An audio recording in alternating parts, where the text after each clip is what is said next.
when she flies a plane, if things go wrong, she reports it, and the system changes, fixes the problem, because they know she won't fly again, and her colleagues won't until they do. Because you're going to be dead, but she is too. On the right, you've got Jane Fraser, who's the boss of Citibank in New York, who she ended up going up through the ranks in the middle of the financial crisis. When we talk about the financial crisis, we figure that one of the problems here was bankers could outsource risks, dodgy mortgages to you and me. When the mortgage blew up, we were the ones who had the problem. The bankers continued to get a high rate of pay. There was no problem to them. This is a state of moral hazard where it becomes very difficult for a banker to do the right thing.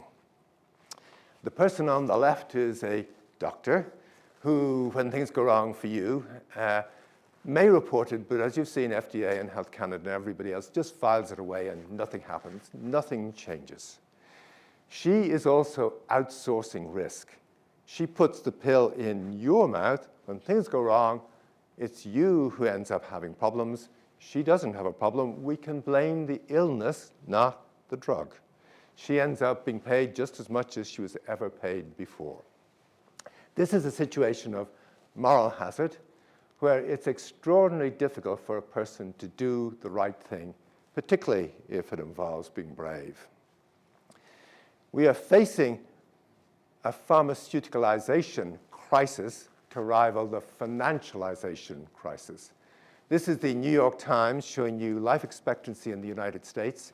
And if you look at the peak, it's around 1980 when the pharmaceutical industry stopped making drugs to treat the problems you had and you needed to treat, the heart attacks, the strokes, the psychoses, and began giving pills to healthy people who had risks, who had no diseases. You didn't need treatment, you didn't need help, things like hypertension. It's also the time when service industries took over from healthcare.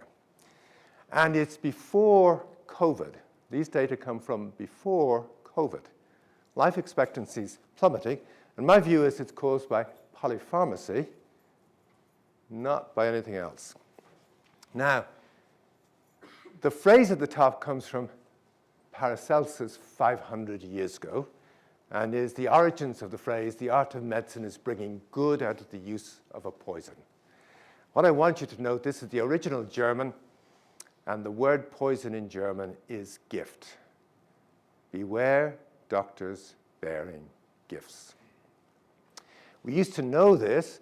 We used to often have poison stamps on medicines, but now there are serious proposals from Canadian doctors, no less, to put a stamp of a pregnant woman on antidepressant pills, which cause birth defects and can cause behavioral problems in children. We've lost that sense completely.